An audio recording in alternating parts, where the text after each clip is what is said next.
क्या आप जानते हैं वित्तीय वर्ष 2024-25 में लाखों भारतीय ऑप्शन ट्रेडर्स के करोड़ों का नुकसान हुआ है। ये सिर्फ आंकड़ा नहीं, ये हकीकत है उन रिटेल ट्रेडर्स की जो बिना जानकारी, बिना अनुभव और बिना रिस्क मैनेजमेंट के इस हाई रिस्क गेम में कूद पड़ते हैं। फाइनेंशियल ईयर 2025 के ताज़ा आंकड़े और रिपोर्ट की बात करेंगे हम। क्यों हुआ इतना भारी नुकसान और इससे हमें क्या सीख मिलती है। अगर आप भी ऑप्शन ट्रेडिंग करते हैं या करने की सोच रहे हैं तो ये वीडियो आपकी आंखें खोल सकती है। चलिए समझते हैं पूरे मामले को बिल्कुल आसान भाषा में। सेबी की रिपोर्ट के अनुसार वित्तीय वर्ष 2024-25 में रिटेल ट्रेडर्स ने फ्यूचर एंड ऑप्शन सेगमेंट में करीबन 1.6 लाख करोड़ रुपए का नुकसान उठाया। मतलब 1,06,000 करोड़ रुपए का इस वर्ष 2024-25 में रिटेल ट्रेडर्स को लॉस हुआ है। यह नुकसान 2024 में 74,800 करोड़ था, जो इस साल बढ़कर 1,06,000 करोड़ हो गया है। लगभग 41% की इसके अंदर इंक्रीमेंट हुई है। यानी हर साल रिटेल ट्रेडर का जो घाटा है वो बढ़ रहा है। यह जो आंकड़ा आया है इसके अंदर बताया गया है कि 91% रिटेल ट्रेडर्स लॉस में हैं। तो ये बिल्कुल पिछली बार के समान ही है। पिछली बार 93% थे, इस बार 91% है। तो इसके अंदर ज़्यादा कोई बदलाव है नहीं। यह फाइनेंशियल ईयर 2024 के समान ही है, लेकिन घाटे की राशि इसके अंदर बढ़ गई है। अब हम जानते हैं नुकसान की जो वजह है, क्या-क्या कारण हैं जिनकी वजह से इतने बड़े लॉस रिटेल ट्रेडर्स को हो रहे हैं। इसके मुख्य ना 4 मेन रीज़न्स हैं। जो फर्स्ट रीज़न है वो है ओवर ट्रेडिंग, सेकंड है स्पेकुलेटिव ट्रेड्स, थर्ड है लो सक्सेस रेट और जो फोर्थ रीज़न है lack of risk management and proper education. जो मेन 4 रीज़न है इनके बारे में हम बात करेंगे। सबसे पहले बात करते हैं हम फर्स्ट रीज़न की, ओवर ट्रेडिंग की। ओवर ट्रेडिंग का क्या मतलब है? इसका मतलब है ज़रूरत से ज़्यादा बार, ज़्यादा मात्रा में या बिना किसी प्लान के ट्रेड करना। यह उन ट्रेडर्स की एक आम गलती है, खासकर जो जो ऑप्शंस में ट्रेड करते। ओवर ट्रेडिंग क्या होता है? ओवर ट्रेडिंग तब होती है जब कोई ट्रेडर बार-बार ट्रेड करता है, बिना अच्छे सेटअप के ट्रेड करता है, हर छोटे मूव पर पैसे लगाने की कोशिश करता है, लगातार एक ही ट्रेंड में सोचता है पैसे लगाने की। और जो इसका मेन रीज़न है, वो है रिवेंज ट्रेडिंग। अगर आपको एक बार लॉस हो गया तो सोचते हैं इस बार मैं प्रॉफिट लेके मानूंगा। अपने पोर्टफोलियो से साइज, जो आपका पोर्टफोलियो का साइज है, उससे ज़्यादा एक्सपोजर लेकर ट्रेडिंग करना, ये भी इसका एक मुख्य कारण है। इसका जो एक अनदर जो रीज़न है वो है हाई क्वांटिटी के अंदर ट्रेड करना। अगर आपके पास 1,00,000 रुपए हैं, 1,00,000 रुपए आपके पास हैं आपके पोर्टफोलियो के अंदर, और फिर आप 80,000 रुपए से अगर आप ट्रेड कर रहे हैं, ऑप्शन को बाय कर रहे हैं, तो ये आपके लिए बहुत ज़्यादा रिस्क है। इसके अंदर आपका पूरी की पूरी जो आपकी जो पैसा है वो सारा डूब सकता है। अब हम इसके साइन देखते हैं, क्या-क्या साइन है ऑप्शन ट्रेडिंग के अंदर ओवर ट्रेडिंग के। दिन में 10-20 से ज़्यादा ट्रेड करना, हर छोटे मूव पे एंट्री करने लिया। हर छोटा मूव जो आता है उसके अंदर हम सोचते हैं इसके अंदर मैं पैसे बना लूँ। बार-बार लॉस कवर करने की कोशिश करना, अब की बार सही ट्रेड करूँगा ये सोचकर ट्रेड करना और लगातार पूरे दिन स्क्रीन के आगे बैठे रहना। आपको सुबह प्रॉफिट हो गया है, फिर भी आप सोच रहे हो मैं और ज़्यादा पैसे कमाऊँगा और ज़्यादा, बार-बार आप उस स्क्रीन के सामने बैठे रहते हैं, ये भी एक मुख्य कारण है। हर मिनट कैंडल को देखना, जो ट्रेडर होते हैं, जो नए-नए ट्रेड आते हैं, वो देखते हैं 1 मिनट चार्ट को। 1 मिनट चार्ट के अंदर देखते हैं कोई भी छोटा-मोटा मूव आते ही वो सोचते हैं मैं यहाँ से बाय कर लेता हूँ। पुट बाय करता हूँ या कॉल बाय करता हूँ, तो वो कोशिश करते हैं ट्रेड करने की। और जो इसका एक और रीज़न है वो है स्टॉप लॉस को इग्नोर करना। और जो इसका फाइनल रीज़न है वो है लोगों को बर्दाश्त नहीं कर पाना और एवरेज करते रहना। ओवर ट्रेडिंग से कैसे बचा जा सकता है इसके बारे में बात करेंगे। डेली ट्रेड लिमिट तय करें कि आपको कितनी ट्रेड करनी है। इसके अंदर आप 3-4 ट्रेड कर सकते हैं।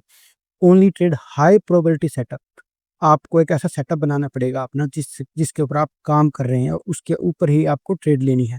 स्टॉप लॉस और टारगेट दोनों के दोनों लगाने हैं आपको कि मेरे को यहाँ पे तो काटना और यहाँ पे जाके मेरे को अपना प्रॉफिट बुकिंग करना है। ट्रेडिंग जर्नल तैयार करना, हर ट्रेड का रिकॉर्ड रखना है और अवॉइड इमोशनल रिवेंज ट्रेडिंग। और वही बात है कि अगर आपको लॉस हो गया तो ये नहीं सोचना मेरे को आज ही अपने पैसे बराबर करने हैं या पूरे करने हैं। तो जो ओवर ट्रेडिंग का तो हमने आपको बता दिया। अब हम बात करते हैं सेकंड पॉइंट की। जो सेकंड पॉइंट है वो है स्पेकुलेटिव ट्रेड्स। स्पेकुलेटिव ट्रेड्स का मतलब क्या होता है? स्पेकुलेटिव ट्रेड्स होती हैं हम बिना किसी ठोस आधार या बिना एनालाइज के हम जो ट्रेड ले लेते हैं उनको कहते हैं स्पेकुलेटिव ट्रेड्स। ये ट्रेडिंग का सबसे रिस्की और अनप्रेडिक्टेबल तरीका है और ज़्यादातर रिटेल ऑप्शन ट्रेडर्स की इसी चक्कर में लॉस करते हैं। स्पेकुलेटिव ट्रेड होता क्या है?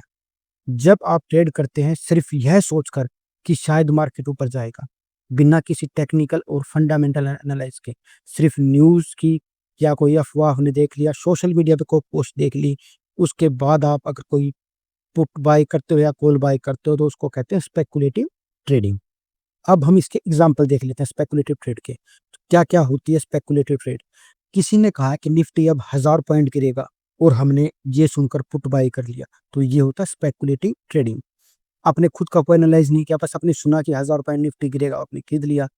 आपने सोचा अभी मार्केट बहुत ज़्यादा चढ़ चुका है, अब मार्केट गिरेगा या शॉर्ट कवरिंग आएगी मार्केट के अंदर, तो आपने उसके बाद ट्रेड ले लिया। सिर्फ फीलिंग और बिना डाटा के सिर्फ आपका फीलिंग आ रही है कि मार्केट बहुत ज़्यादा चढ़ चुका है, अब तो मार्केट गिरेगा, तो उसको कहते हैं स्पेकुलेटिव ट्रेडिंग। या कोई बजट आने वाला है या कोई आरबीआई की पॉलिसी आने वाली है, उससे पहले भी बहुत सारे जो ऑप्शन ट्रेडर हैं, वो कॉल बाय कर लेते हैं और पुट बाय कर लेते हैं। और लगता है उनको कि मार्केट किसी तरफ तो बड़ा मूव देगी, जिससे उनको काफ़ी बड़े लॉसेस होते हैं इसके अंदर। इसको कहते हैं स्पेकुलेटिव ट्रेडिंग। स्पेकुलेटिव ट्रेडिंग इतनी खतरनाक क्यों है? कोई स्ट्रेटेजी नहीं है, सिर्फ गट फीलिंग। सिर्फ आपके मन ने कहा है कि यहाँ पे मेरे को बाय करना चाहिए, मार्केट बहुत ज़्यादा चढ़ चुका है या गिर चुका है, उसके बाद हम इसको बाय करें, इसलिए बहुत ज़्यादा खतरनाक है क्योंकि इसके अंदर हम कोई भी एनालाइज़ नहीं करते। जो ऑप्शन ट्रेडिंग है उसके अंदर लॉसेस बहुत तेज़ी से होती हैं क्योंकि प्रीमियम जैसे ही एक्सपायरी पास आती है, प्रीमियम बहुत तेज़ी से गलते हैं। मार्केट अगर वहीं खड़ी है तो अपने आप थीटा डिके होके मार्केट जो हमारा जो प्रीमियम का जो प्राइस है, वो अपने आप घटता चला जाता है। और इसका जो एक और जो खतरनाक जो रीज़न है वो है नो एग्जिट प्लान। आपने कोई भी ट्रेड ले लिया, उसके बाद अगर आप लॉस में हो तो आपको पता नहीं लग रहा कि आपको निकलना कब है इस ट्रेड से। तो ये भी एक मुख्य कारण है। स्पेकुलेटिव बिना जानकारी के जुआ है, ट्रेडिंग जानकारी के साथ एक कैलकुलेटेड रिस्क है। अगर आप अक्सर सोचते हैं शायद आज निफ्टी गिर जाएगा, चलो पुट खरीद लेते हैं, या आपको लगता है कि मार्केट के अंदर शॉर्ट कवरिंग आएगी, आपने कॉल बाय कर लिया, तो ये एक स्पेकुलेटिव ट्रेडिंग कहलाता है। जो उसका थर्ड मेन पॉइंट है वो है low success rate in trading. आप जितने ट्रेड करते हैं उनमें से ज़्यादातर में आप फेल हो जाते हैं, इसको कहते हैं लो सक्सेस रेट। अगर आपने 100 ट्रेड लिए हैं और उनमें से आपको 25 में ही प्रॉफिट मिलता है, तो आपका जो सक्सेस रेट है वो है 25%। इसके अंदर आपको 75% ट्रेड्स के अंदर लॉस हुआ है। और अलग से आप जो ब्रोकरेज दे रहे हैं वो अलग है, वो अपने आप ऐड हो ही रहा है, वो तो एक तरीके का आपको लॉस ही है। तो इसके अंदर सक्सेस रेट आपकी हुई 25%। यानी आपका जो डिसीजन मेकिंग है वो गलत साबित हो रहा है, आपको और कोई स्ट्रेटेजी अपनानी चाहिए।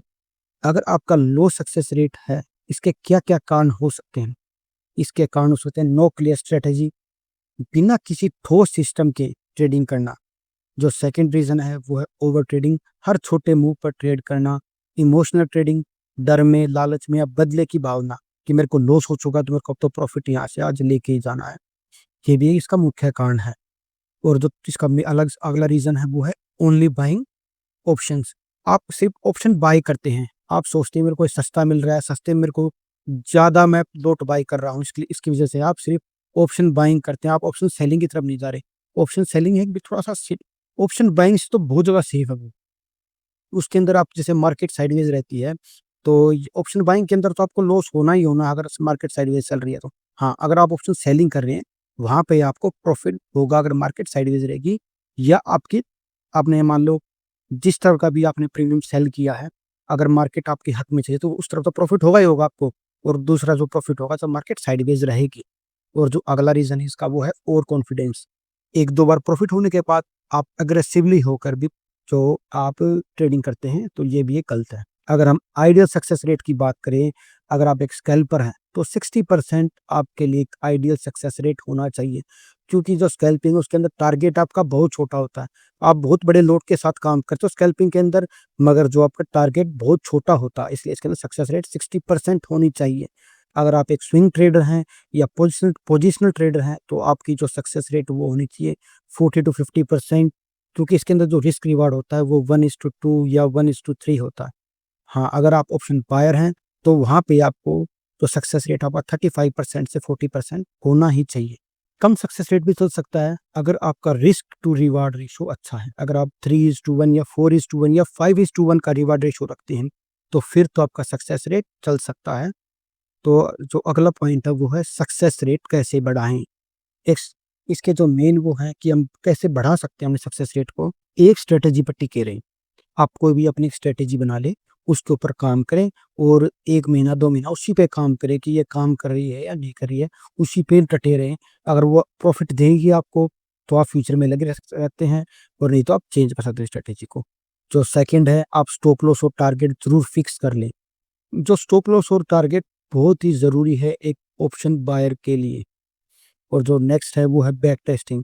आपने जो पहले ट्रेड किया, आपने कहाँ पे क्या प्रॉफ़िट किया था, कहाँ पे लॉस किया था, इसकी भी आपको स्ट्रैटेजी बनानी है कि आपने जो ट्रेड पहले पास्ट में आप ले चुके हो, पिछले 100 ट्रेड्स को आपको चेक करना है, मैंने कब ट्रेड लिया था और उस टाइम मार्केट कहाँ थी और मैंने कब-कब एक्सिट किया था, मैं पूरा प्रॉफ़िट ले पाया, नहीं ले पाया। जो इसका अगला जो रीज़न है वो है ओवर ट्रेडिंग बंद करें। इसका जो अगला वो है कि आपको ओवर ट्रेडिंग अपनी बंद करनी पड़ेगी, सिर्फ़ हाई क्वालिटी ट्रेड से हमको करनी है। अब हम बात करेंगे 4th रीज़न की। जो 4th रीज़न है वो है lack of risk management and proper education. इसका मतलब हम जानेंगे कि रिस्क मैनेजमेंट क्या होता है और इसके लिए हमको क्या करना चाहिए। अगर ट्रेड कल चला जाए तो मैं कितना नुकसान इसके अंदर सहन कर सकता हूँ। इसका फर्स्ट पॉइंट तो ये होता है, लैक ऑफ रिस्क मैनेजमेंट तब होता है जब आप पूरे के पूरे पैसे एक ट्रेड में लगा देते हैं। स्टॉप लॉस नहीं लगाते, हर बार एक ही डायरेक्शन में आप पैसा लगाते हैं। आप पुट बाय करेंगे तो आप पुट बाय करते ही जाते हैं, चाहे मार्केट का ट्रेंड किसी तरफ भी है। और जो इसका अगला रीज़न है वो है एवरेजिंग करना। एक ये बहुत बड़ा एक भयानक चीज़ है एक ऑप्शन बायर के लिए। क्या है कि आप एवरेजिंग करते रहते हैं और आपका लॉस बढ़ता जाता है।